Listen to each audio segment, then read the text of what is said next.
किछि जानिबा कथा निजे जानतु आ अन्य को जानतु।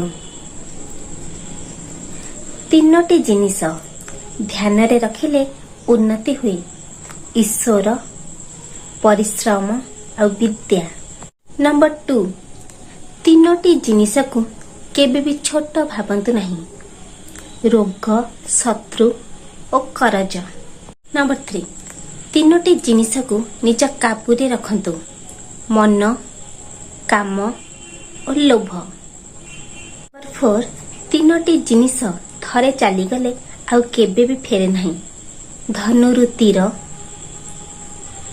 शरीर प्राण, पाटिरु वचन। नंबर 5, तीनोटी जिनिस आमको दुर्बल करिथिए। खराब गुण, अहंकार और क्रोध। नंबर 6, तीनोटी जिनिस आपणଙ୍କ ଠାରୁ केही भी चोरी करिबे पारिबे नहीं। ज्ञान, चरित्र और दक्षता। नंबर 7, तीन जन को विपद समय रे ही चिन्हि हुए। स्त्री, भाई और बंधु।